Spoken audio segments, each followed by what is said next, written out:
Hello everyone, White Witch 110 here. I got my little rat here, ready to give somebody a hug. This is George Jr. George is this high, and we left him with one of the ladies at work last year. She was so taken with him that we told her, keep him. So I'm going to finish up these two, which are so adorable. I really love them. This one here is going to have the butterfly. Any that I have left, I have one more with the daisies. It's also going to get the dress on it. So I'm just waiting for the glue gun to heat up. I think it actually might have heated up already. So again, taking the foam.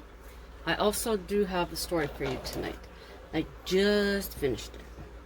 And I'm using what remnants I had already cut, because I don't want to waste this material.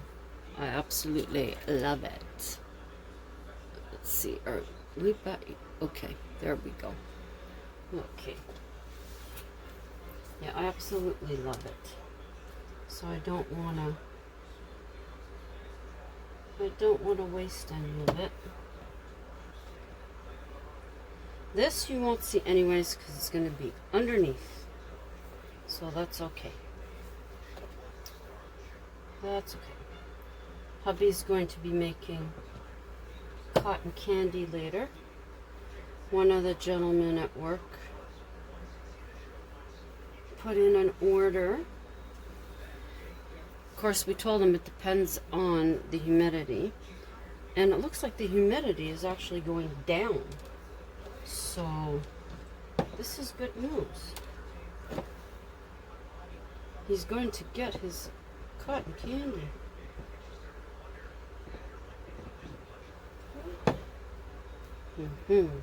Now to do that without. That's fine. Very good. Hope everyone had a great Wednesday. Of course, for hubby and I, this is our Thursday. Because tomorrow's our Friday. And then Friday is our anniversary. Yay. 10 years. Wow. It doesn't seem that long. And no, it doesn't seem that it's longer, actually. As I've said before, we've only had 2 or 3 major disagreements. Other than that, no problemo. See, isn't that the most prettiest material? And it feels so nice. It feels so nice. I'll just put 4 little things in here. A dab will do ya. And then place that in. And there's that one. Now I do think, where's my other one? I do think on my other one I did put some of these really pretty shell gems on the inside of here. I'm not sure if I'm going to do it with these ones, but that's one complete. And we'll move on to the second. It is a bit warm in here. Let's see. Let's turn the fan on. When we got home, I didn't feel it. I said, gee, it feels so nice in here. And he stared at me like I had 5 heads. So he's got the big fan going. Oh, yes. This morning.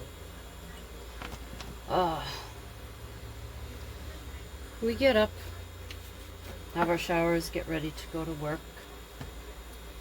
And while I'm getting ready, I'm sure I'm hearing voices, okay? Outside. Not 100%, but I'm pretty sure. So, that snaps in my head, and I'm like, hey, that could be a story. Yeah. So then I'm like, okay, maybe it was just on the TV. Then I hear it again. So I said to hubby, what the heck is going on? I go into the living room, getting my shoes on, and I'm hearing it even louder now, of course, because our door is always open, but it seems louder. So hubby goes out onto the balcony and looks, and here is, sounded like 3 people to me at first, but he said there's a couple on our stairs coming up to our building, and they're arguing. And she is just screaming, and he's screaming. And I'm like, well, how the heck are we going to get out of the, get to work? So, anyways, he gets ready, I get ready. And I'm hearing, I guess, I don't know, I think it was the guy saying something about killing you, and I'm like, oh my Lord, this is all we need this morning.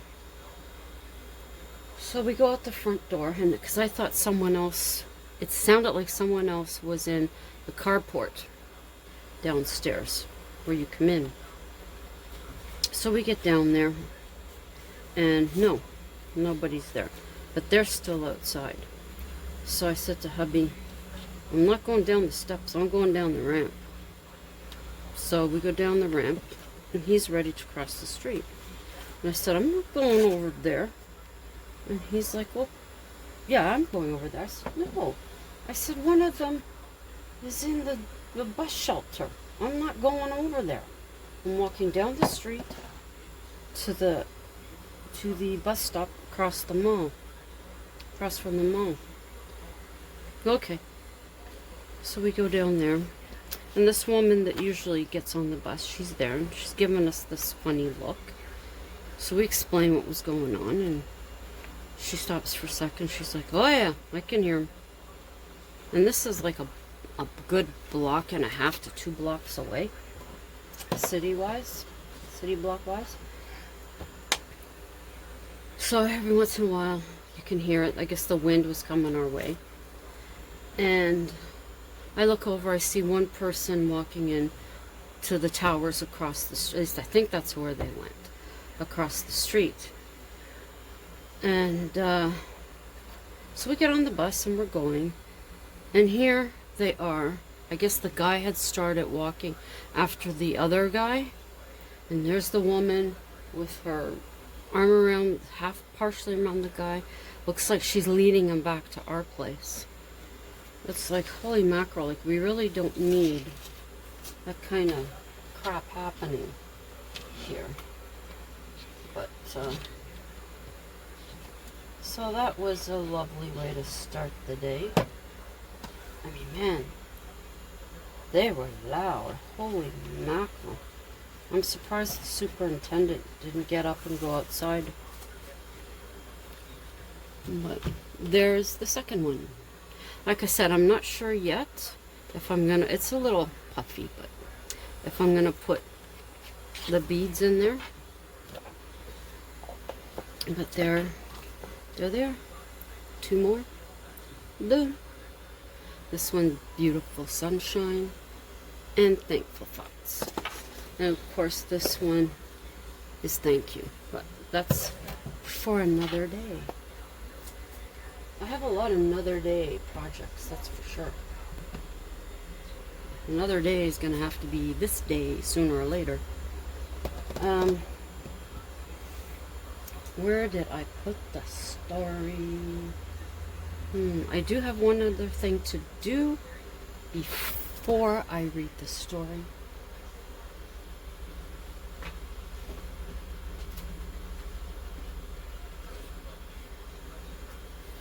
Now, I was getting this wine glass candle holder ready for someone.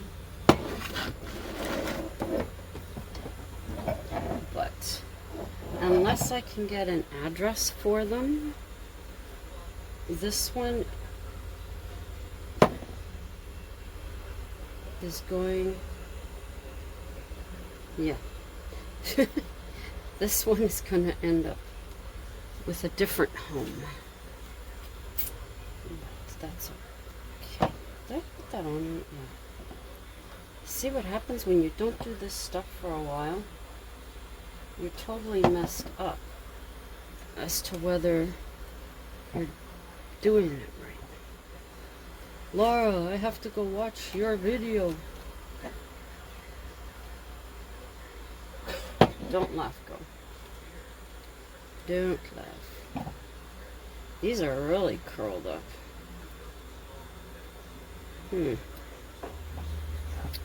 Okay, I'm just going to keep putting this around, and I'll be back at you soon.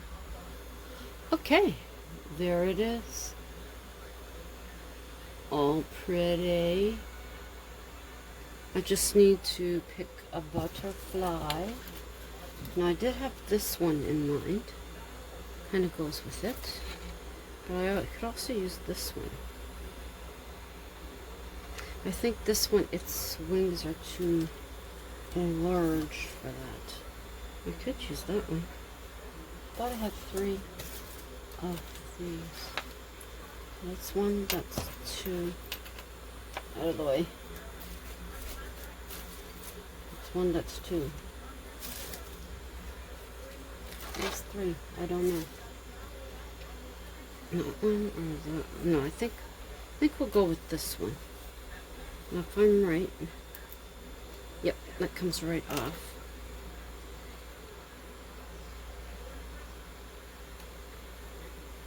So I don't need that. And then I'll just place the butterfly there. There we go.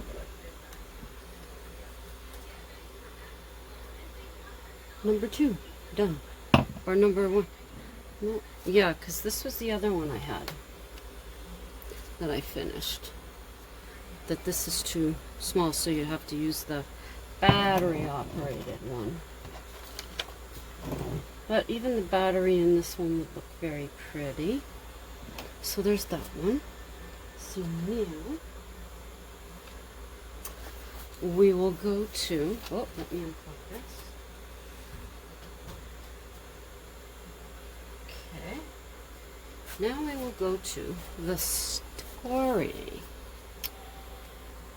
Okay, there's something pretty for you to look at. Okay. Early morning, and all the buildings are looking ominous. Approaching my place of business, I wonder what spirit has been up to last night. I operate a small antique shop in the heart of the city. I realize you all know the experiences I have had. So many items from so many people. It can be overpowering at times. Though, for the most part, my shop is quiet, until 2 weeks ago. I received a set of bed sheets in a box I bought at auction. They were placed at the bottom of my box to keep the breakable items safe. The auction house said they were mine to do as I wanted. The beautiful hand-stitched embroidery edged the sheets and the pillowcases. I priced them and displayed them in my store. I recalled a couple of regular customers who had requested antique bed sheets. At the time, I had none. I had kept their phone numbers, so I gave them both a call. The first was a woman in her 40s. She explained she had errands to run in the city and could drop in late this afternoon. The second was a man in his late 30s. I informed him I did have someone coming that day to see them. He expressed his interest but said that he couldn't come until the next day. I ended our conversation by telling him if the woman did not buy them, I would be in touch. I was just about to close shop for lunch when the woman entered. She was extremely keen to see the set. She went on about them in her guest room. Approaching the sheets, the excitement in her voice grew. She was nearly jumping for joy. In my mind, I was calling the young man to tell him they were sold. Standing beside the set, she said how lovely they were. She went on and on about them, but it abruptly stopped when she picked them up. Her attitude began to change. The large smile on her face became contorted. She looked as though she had eaten the most sour of candies. Her look became painful as she handled the fabric, slipping it through her fingers. Finally, she threw it to the table, saying the price was more than she had expected to pay. I have not seen her since. To my word, I contacted the young man. I mentioned to him the price so as not to have a repeat response. He agreed that it was a fair price and would be in the following day. I took my lunch and decided to close shop for the rest of the day. The following morning, I arrived as usual. Turning the key in the lock, I heard a noise from inside.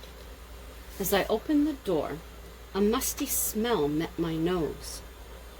Where was this coming from? I had never had this happen before. I checked the basement for water leak. Nothing. I looked at it as a one-time thing. The young man arrived a couple of hours later. We made small conversation walking over to the table. It was gone. I assured him it was there when I left the shop yesterday. He suggested someone may have broke in overnight. That reminded me of the sound I had heard. Possibly he was right. I began to visually take stock of my inventory. Nothing else had been touched. The young man made his own way around the store. I heard him call from the front. He was holding the bed sheets. I inquired as to where he had found them. He pointed to a phone stand behind a glass display case. How had it gotten there? He looked over the condition and seemed very happy with it. Seconds later, his expression began to change. He mentioned a musty smell coming from the fabric. I held it to my nose. I couldn't smell anything, and I said so politely. He was adamant there was. I took another sniff, but still nothing. I felt hopeless in this situation. He, too, expressed an apology and left the store. Confused, I placed the items back in their spot, but gave one last sniff. Still nothing. I went about my day as usual. Before leaving the shop, I double-checked. No one had carried the sheets from their place. Satisfied all was well, I locked the door and went home. During the night, I was woken by a call from the police. The alarm had gone off in the store, and they were attending the call. I quickly dressed and drove to the shop. Lights were flashing, and voices from their radios were echoing in the early morning. The officers had cleared the building, so it was safe for me to check on my items. Nothing appeared to be missing until I reached the bed sheets. They were gone. The first thought was the young man. Possibly the price was higher than he had wanted to pay, had he come back for them. The police said there was no sign of forced entry. Not believing they would be there, I checked the phone stand. There they were.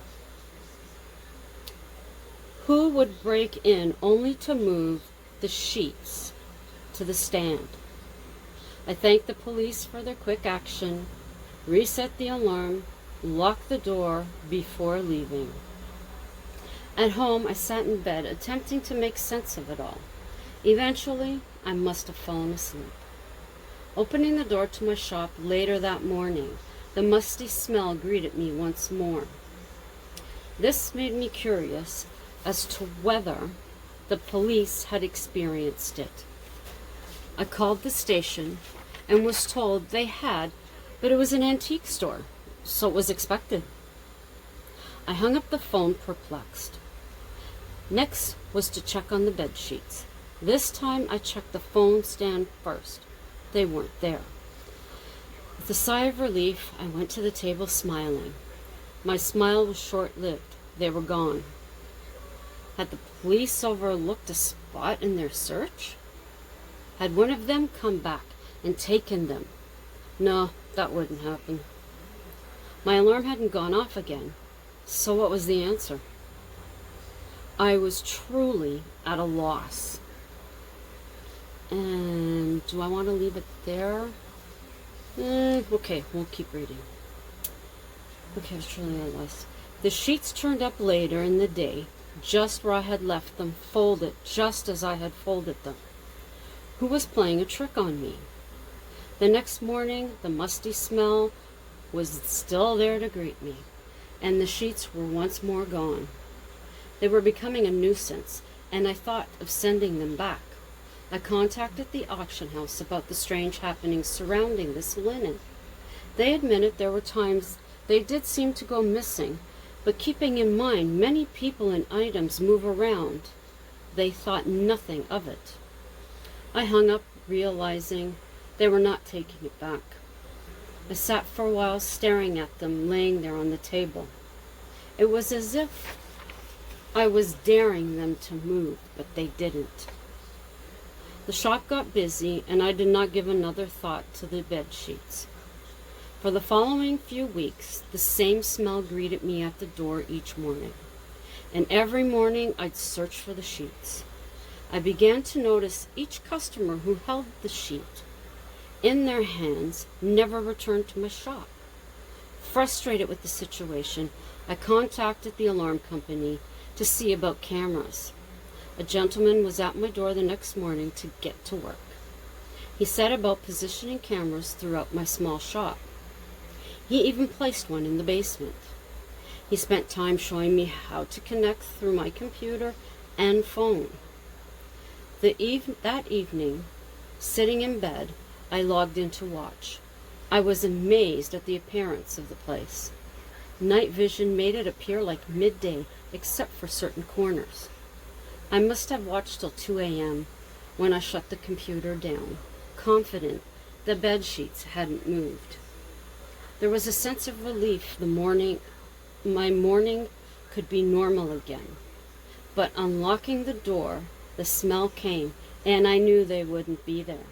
Sure enough, they were gone. I was beyond angry. I stood alone in my shop and shouted, "I've had enough." I looked around. This isn't funny. The next time I find those damn sheets, I'm burning them in the backyard. I stood waiting for a response. I mean it. Don't test me. For 3 days they did not reappear.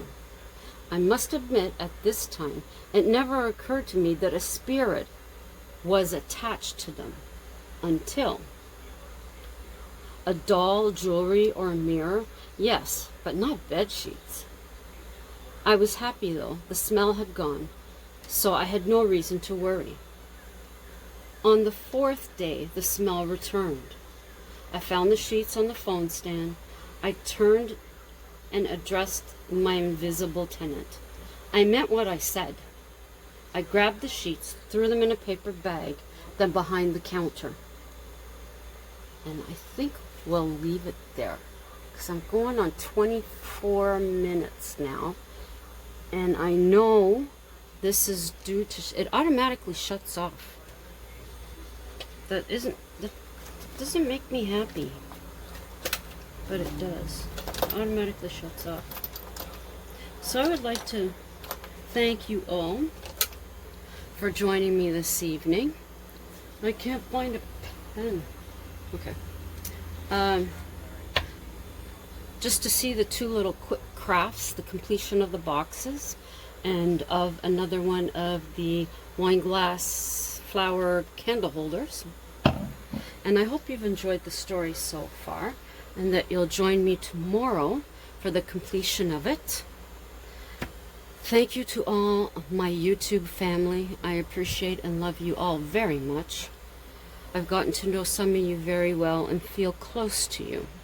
Others, I'm looking to get to know you better as well. Anyone just coming through, please feel free to check out any of my other videos. And if there are any that you are interested in, that you've liked, consider a thumbs up. Please feel free to drop me a comment. I will get back to you. And share any of them out that you think someone else might be interested in. And also, while you're here, consider subscribing so that you'll know the next time that I upload by hitting that notification bell. I said that backwards. So everyone have a great rest of the evening. I'm going to be sorting out some of my many cards that I've made. As I said, I'm putting them into categories in the boxes. So until the next time, as always, stay safe, stay happy, make someone smile tomorrow. And until then, ciao for now.